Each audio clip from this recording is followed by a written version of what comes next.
Lesson 4.5, graphs of tangent, cotangent, secant, and cosecant. There is a little mistake right there. It's cosecant. Okay, so what we're going to do is talk about the tangent function.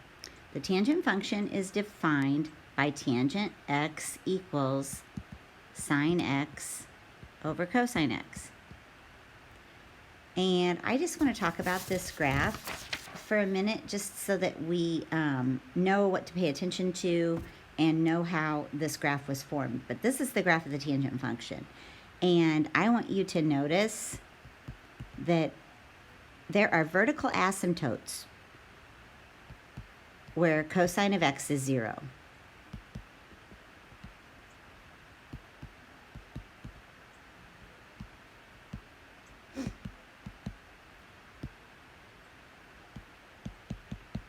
So let's think about where cosine of x is 0, okay? On the unit circle, we've got the point 1, 0, we've got the point 0, 1, we've got the point negative 1, 0, we've got the point 0, negative 1. This is cosine of 0, sine of 0. This is cosine of pi over 2, sine of pi over 2. This is cosine of pi, sine of pi. This is cosine of 3 pi over 2, sine of 3 pi over 2. So you can see that cosine of x is 0 at x equals pi over 2 and at 3 pi over 2.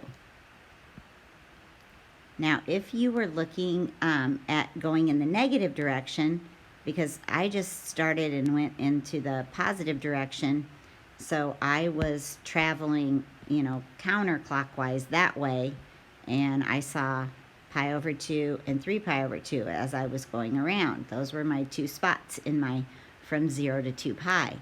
If I was going in the other direction, if I decided to go into the negative direction clockwise, the first one I would hit is negative pi over 2, and then I would keep going around and I would hit it again here at negative 3 pi over 2. So, and by the way, this is pi over 2. I don't know why this says x here. That should say 3 pi over 2, okay? But so that is why there's vertical asymptotes there. You can see the vertical asymptote here at x equals pi over 2. You can see the vertical asymptote here at x equals 3 pi over 2. And if we went in the negative direction, it would again be at negative pi over 2, a vertical asymptote, and negative 3 pi over 2. I also would like you to notice a couple of limits. The limit as x approaches pi over 2 from the left of tangent x. Look, as I'm approaching pi over 2 from the left, my function values are going to infinity. And the limit as x approaches pi over 2 from the right for tangent x, as I'm approaching pi over 2 from the right, my y values are going to negative infinity. This pen didn't want to write for me. Okay. So those are two limits that I wanted you to look at. You could also do that along any of these asymptotes. So along any of those asymptotes, you could write a limit like that. And sometimes that tells you what you need to be, what your answer is to something. So you have to be careful. If I'm putting in an inverse trig function, for instance, if I was finding, and this is just kind of going off kind of into calculus a little bit, but if I was finding the limit as x goes to infinity of inverse tangent x, if I'm going to infinity, then my inverse tangent is approaching pi over 2.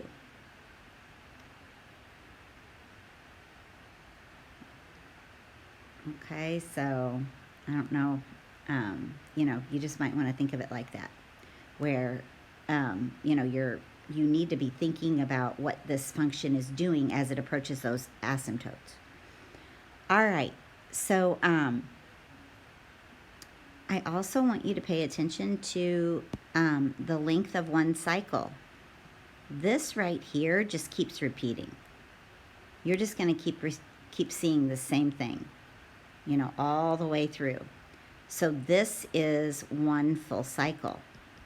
And one full cycle for sine and cosine was 2 pi. But notice if I take my 3 pi over 2 minus my pi over 2, that one full cycle for tangent is pi. And that is going to affect your period. So when you're trying to figure out your period for tangent or cotangent, you're going to take pi divided by absolute value of b. You will not take 2 pi divided by absolute value of b. Okay, so for sine and cosine, it's 2 pi divided by absolute value of b. But for tangent, it will be pi divided by absolute value of b to find your period. Hopefully, you can see where all of these points came from. What I wanted to do was just make a little XY chart. My Y is tangent X, of course, and talk about, like, when you're graphing tangent and cotangent, a good one to include is pi over 4, because the tangent of pi over 4 is 1. And so, you know, in the other quadrants, when we've got all students take calculus, if I'm looking at, you know, pi over 4, so right here in the first quadrant, I know I have tangent is positive 1 at pi over 4, so the tangent of pi over 4 is 1. Here in the second quadrant, since I have a negative 1 and a positive 1 here in a square root of 2, when I'm looking at opposite over adjacent, my tangent, and this would be 1 pi over 4, 2 pi over 4, 3 pi over 4. So this is the tangent of 3 pi over 4 in the second quadrant. It's going to be negative 1. And then in the third quadrant, we're going to have negative 1 over negative 1, so a positive 1. That's going to be, you know, right here is 4 pi over 4, so this is going to be 5 pi over 4.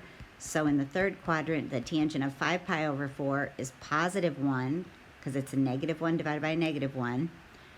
And then in the fourth quadrant, we've got positive 1, negative 1. Tangent, this would be 6 pi over 4, 7 pi over 4 is going to be negative 1. And then you start all over again.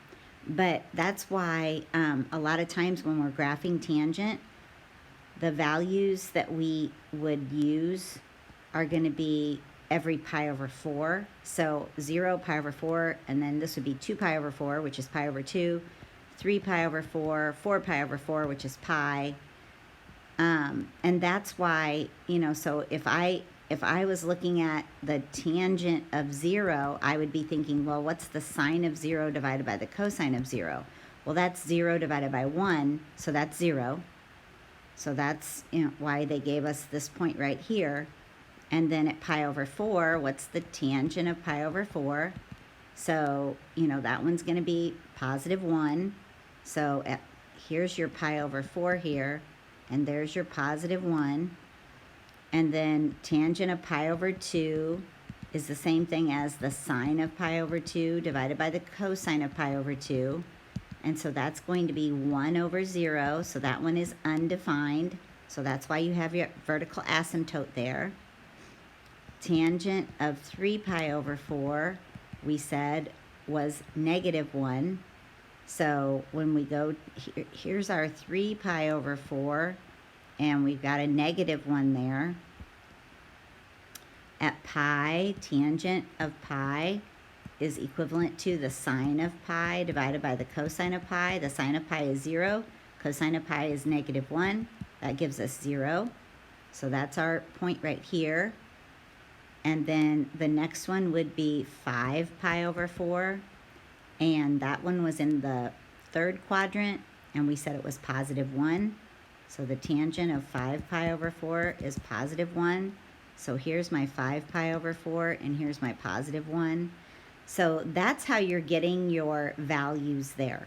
Okay, so if you're having to graph a tangent function, you're going to be figuring out, what your period is. You're going to be figuring out where your vertical asymptotes are. I think that vertical asymptotes are probably the first thing you would do. Then you'd figure out your period and try to figure out, how you're going to graph this. Maybe your period first, trying to figure out what you're going to label on your graph.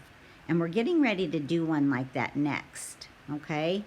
So this next example, it says, describe the graph of y equals, and we're going to have negative tangent of 3x. In terms of a basic trigonometric function, locate the vertical asymptotes and graph 4 periods of the function. So this is asking us to do a lot.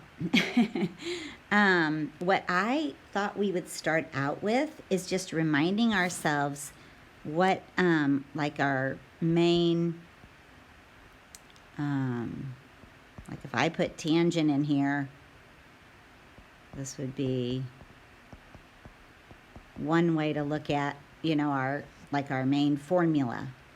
And then the other formula that I gave you on the last lesson, I'm just putting tangent in instead of sine and cosine, because we put sine and cosine in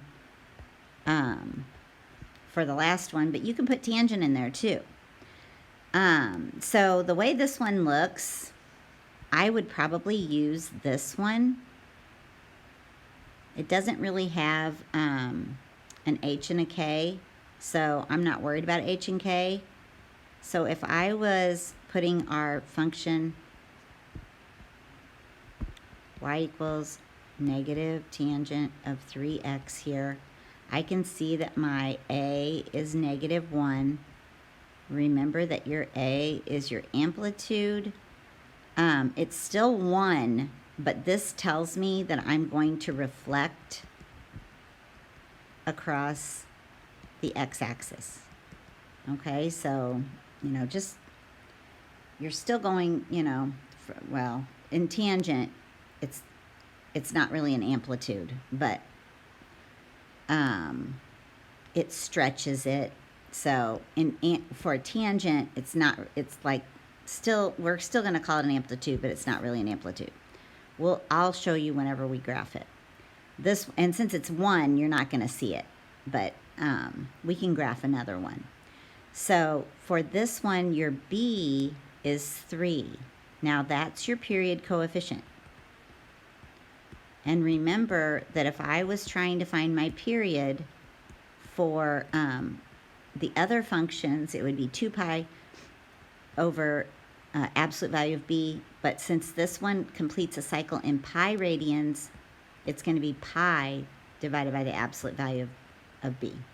So my period is pi over 3. That means it completes a cycle in pi over 3 radians.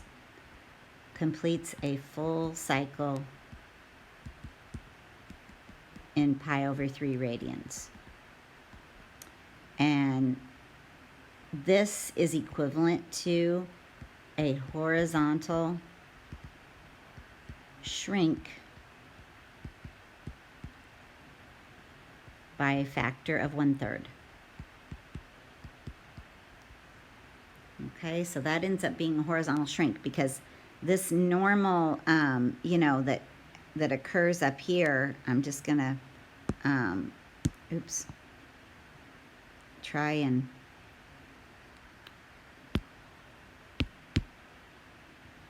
this pen is not liking me today, but this normal is getting horizontally shrunk, because this right here, this distance is getting shrunk, okay?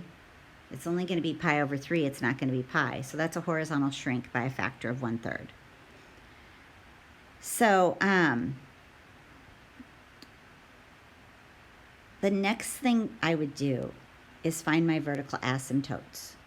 Okay, so let's think about vertical asymptotes. Okay, on the normal tangent x, I know that, the tangent x is, I don't know why I put 0. Tangent x is undefined, where cosine is 0. Okay, so, and we said that the cosine was 0 at pi over 2 and at 3 pi over 2, at negative pi over 2, at negative 3 pi over 2. Okay, all of these places are where your cosine is 0, and since tangent is sine divided by cosine, that's going to be where your tangent is undefined. So we have x here, right? Well, we have 3x in the one that we are wanting to graph. So we're going to set 3x equal to each one of these: pi over 2, 3 pi over 2, negative pi over 2, negative 3 pi over 2, to figure out what our vertical asymptotes are for the function that we're trying to graph, y equals negative tangent of 3x. So my x would be pi over 6 for the first one.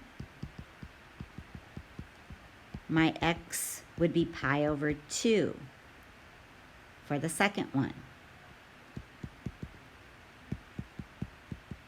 My x would be negative pi over 6 for the third one. And my x would be negative pi over 2 for the last one. So now I'm just going to circle all of these. These are going to be our vertical asymptotes on our graph. And I want you to remember that pi over 3 is how long it takes to complete a cycle. So we're probably going to end up putting our graph in 12ths, because, and I'll show you why. So let's go ahead and start our graph here. I know that I'm going to have a vertical asymptote at pi over 6. So I can go ahead and put that in. And I'm also going to have one at negative pi over 6. Okay. I want you to remember that right in between here, you're going to have a 0. And we'll make a chart and you'll see. But think about what halfway between 0 and pi over 6 is. If I multiply pi over 6 times a half, this is going to be pi over 12.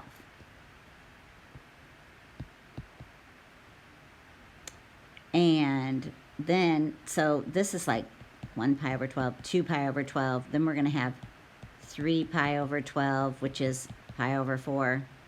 Then we're going to have 4 pi over 12, which is pi over 3. Look at that. You're going to, well, and also if I took pi over 6 plus pi over 6, I get 2 pi over 6, which is pi over 3. So this right here is going to be a complete cycle, right? If I keep going, 5 pi over 12, 6 pi over 12, this is pi over 2. There's my next asymptote. And I know it's hard to see this one, but there's that asymptote. So there's another complete cycle for you, okay? And right smack dab in the middle, you're going to have a 0. Okay? So I'm only going to do 3. I think it asked for 4. It said graph 4 periods. I'm only going to graph 3. I hope that's okay. This would have been negative pi over 12. And again, negative 2 pi over 12. This would have been negative 3 pi over 12, which is negative pi over 4. negative 4 pi over 12, which is negative pi over 3, negative 5 pi over 12, and negative 6 pi over 12 is negative pi over 2.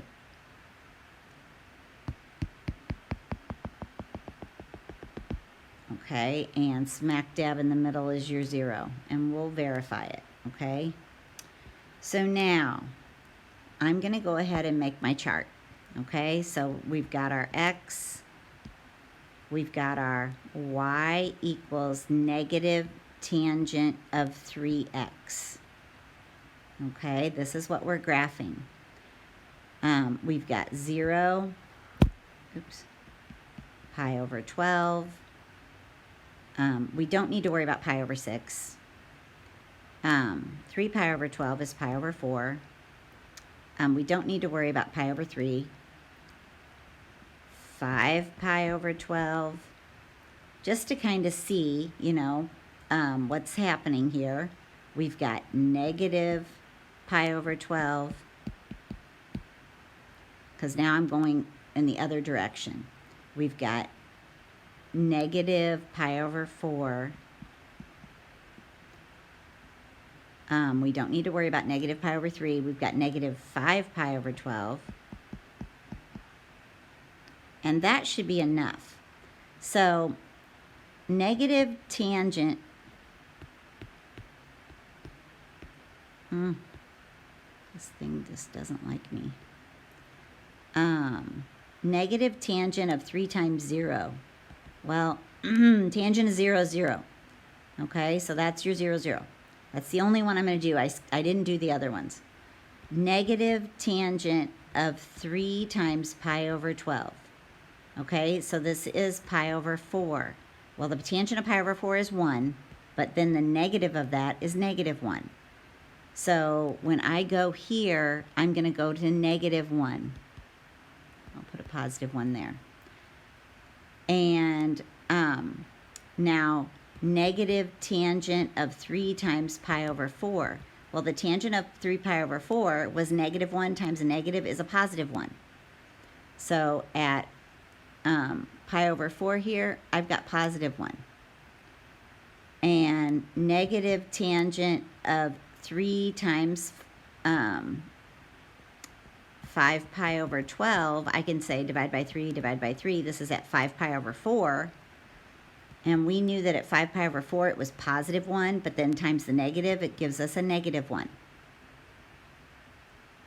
So this is the first one we can actually sketch.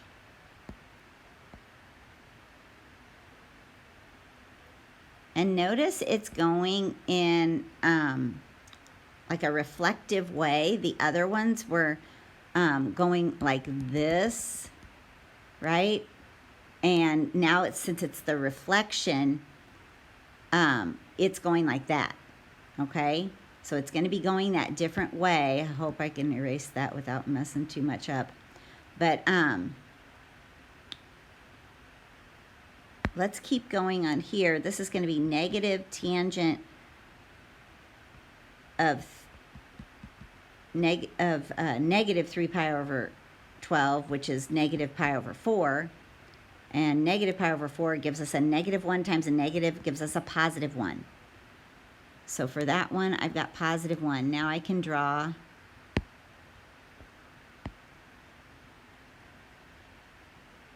that little one, little cycle. And then we've got negative tangent of negative 3 pi over 4. Negative 3 pi over 4, if I look up here at the,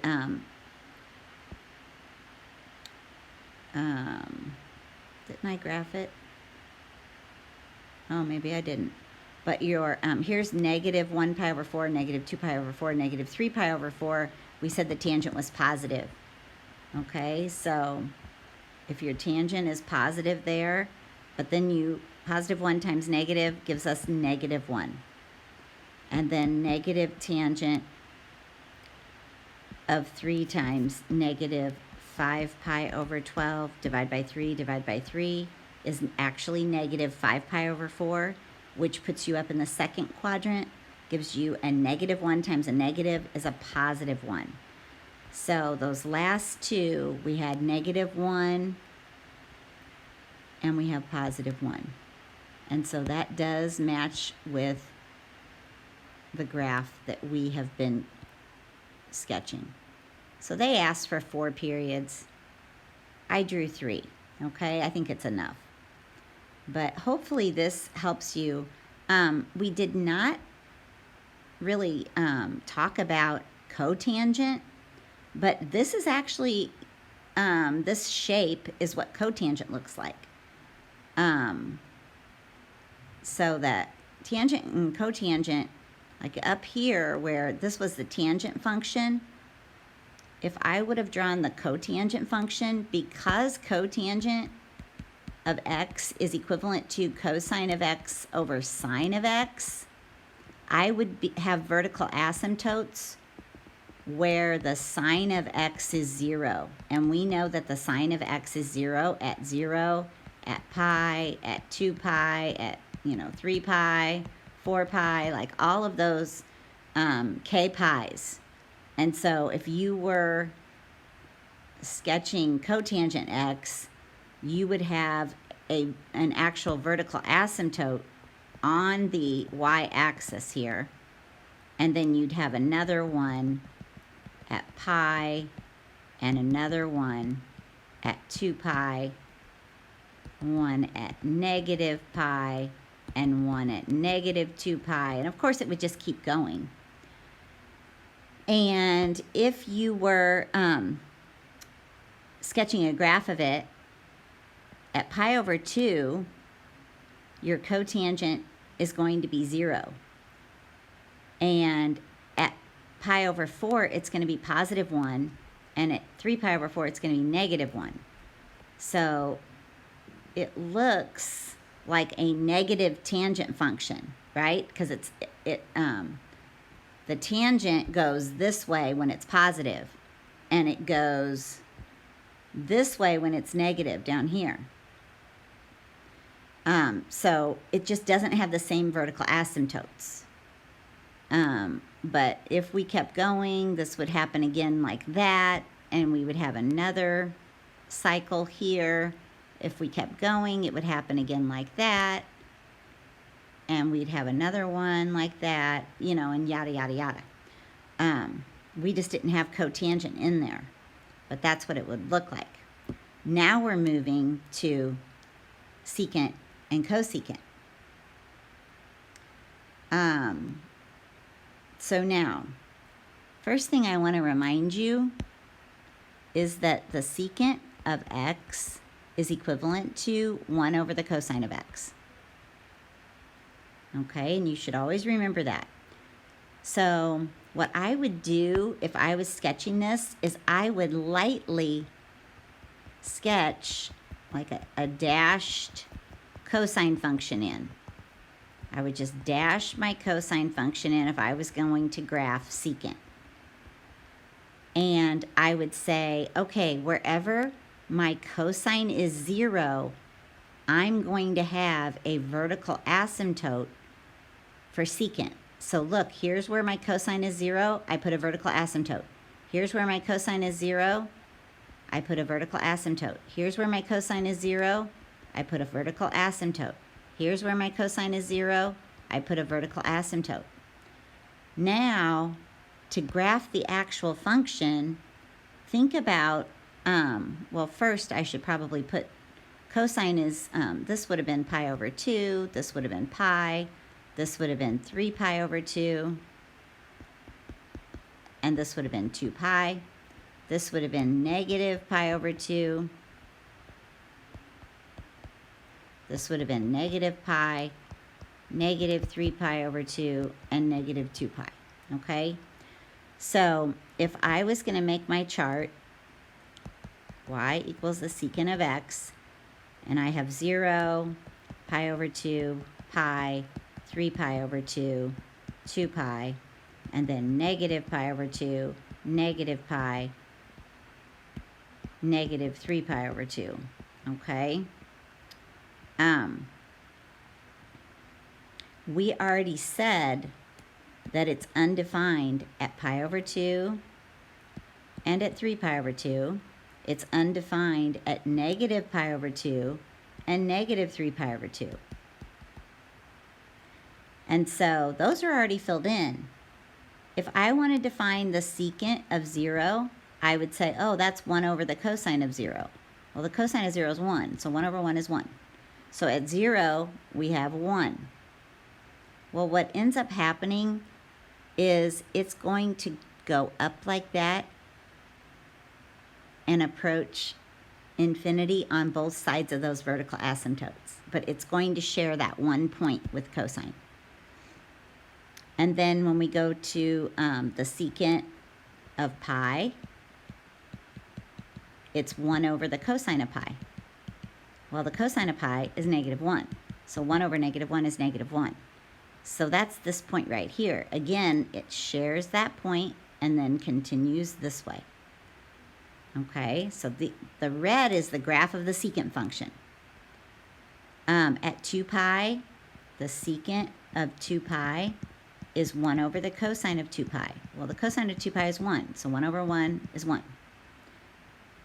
So here's my 1, and then it would go like that. You know, it would go like this also, but I just stopped it there because I didn't have any more graph. At negative pi, that's the secant of negative pi, is equal to 1 over the cosine of negative pi. So think about negative pi, that's negative 1. So 1 over negative 1, negative 1. So here's that point. And you can kind of see, because we sketched our cosine in, you kind of see where it would go. And then there would be, you know, one here. Usually we only sketch the part that we actually have, you know, so it looks like a half of a thing a lot of times. Like we wouldn't sketch that, we'd just leave it like that. And we'd leave that one like that. So, you know, if you're okay with that, I'm going to leave it like that. Now we're going to look at the cosecant of x, which is 1 over the sine of x. So this time we're going to dot in the sine function. So there's our sine function dotted in. And you can see that you're going to have a vertical asymptote wherever the sine is 0. So the sine, the sine is 0. So the sine is 0 at 0. So there's a vertical asymptote on the y-axis. The sine is 0 here at pi. It's 0 here at 2 pi. It's 0 here, negative pi, 0 here at negative 2 pi. Those are your vertical asymptotes. I'm going to go ahead and put my values in. So we said that this was pi over 2, pi, 3 pi over 2, 2 pi, negative pi over 2, negative pi, negative 3 pi over 2, and negative 2 pi. Okay, so now we're going to make an XY chart again. Y equals the cosecant of x. And since we have vertical asymptotes at 0, pi, 2 pi, this time, I wanted to show them to you here on secant, but this time we're only going to look at the ones where we actually, are in between our vertical asymptotes at pi over 2, 3 pi over 2, negative pi over 2, and negative 3 pi over 2. Okay, we're just going to look at those points. So if I ask you for the cosecant of pi over 2, you're going to say, oh, that's 1 over the sine of pi over 2. And that would be 1 over 1, which is 1. So at pi over 2, it's 1, and then your cosecant function just approaches both of those vertical asymptotes almost like a little mini parabola, okay, is what it looks like. It's like a little mini parabola. And then we've got cosecant of 3 pi over 2, which is 1 over the sine of 3 pi over 2. And we know that the sine of 3 pi over 2 is -1. So this would be -1. So look, right there, it shares that point with sine and then goes down like that. And cosecant of negative pi over 2 is 1 over the sine of negative pi over 2. And so that's going to be 1 over -1. That's going to be -1. So right here, and then it goes down like that on both sides. And then the cosecant of -3 pi over 2 is going to be 1 over the sine of -3 pi over 2. And that's going to be 1 over 1, which is 1. And you can see that you've got this point that they share and then goes up, approaching those vertical asymptotes. So now you have your cosecant function. So secant and cosecant look very similar in shape, but they have different vertical asymptotes. So be careful when you are graphing those. All right, and our last problem is solving a trig function algebraically. So they say find the value of x between pi over 2 and pi that solves cosecant x equals 2. So I'm going to go ahead, the first thing I would do is draw an xy axis. And I would say, wait a minute, where am I? Between pi over 2 and pi, I'm in the second quadrant. And so I know my x is this, and that's going to be my answer. My theta is my reference angle. And we want to remember that cosecant of x, since it is 1 over the sine of x, we know that cosecant of x is also the hypotenuse over the opposite, because it will be the reciprocal of opposite over hypotenuse, which is sine. So sine is opposite over hypotenuse. Cosecant is going to be hypotenuse over opposite. So what they're saying is that our hypotenuse is 2 and our opposite is 1, because they're telling us that the cosecant of x is 2. So that's like 2 over 1. So I'm talking about a hypotenuse of 2 and an opposite of 1. This should look familiar, and you should automatically be thinking square root of 3 and negative there. In the second quadrant, that one is negative. And so now I can say, oh, well, I know what theta is now. It's across from 1. That means it's a 30-degree angle, which we say is pi over 6. Okay, so, and I also know that this is 6 pi over 6. Okay, so if this is 1 pi over 6 here with theta, what is my x going to be? Well, it's going to be 1 pi over 6 away from 6 pi over 6. My x is going to be 5 pi over 6. And that would be your answer there. They just want you to find x. So you had to figure out where you were and what kind of angle you had. I want to add an example here. Example number 2, I guess. I don't know. And I want us to find the value. And you can put it on the back of your page, or you can get a piece of paper out and, you know, do it somewhere. Find the value of x between x equals 0 and x equals 2 pi that solves cotangent of x equals -1. Okay, and a lot of times they don't word it like this. They will tell you that. right? And they may have an equal to sign there, they may not, okay, on the 2 pi. No big deal. They just don't, they know that, 0 and 2 pi are the same thing, so they wouldn't want you to have to do it twice, so they probably would leave the equal sign out. So they would give you these two things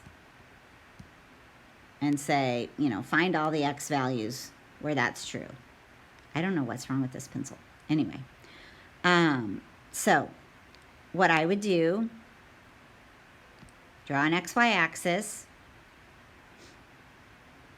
think about, because cotangent's going to be negative the same place that tangent's going to be negative. So I would be thinking all students take calculus.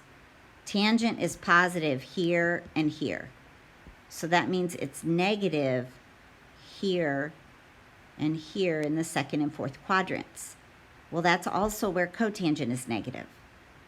So I would be thinking of my reference angle theta here, such that, now remember, cotangent is going to be 1 over tangent. Well, tangent is opposite over adjacent. So cotangent is going to be adjacent over opposite.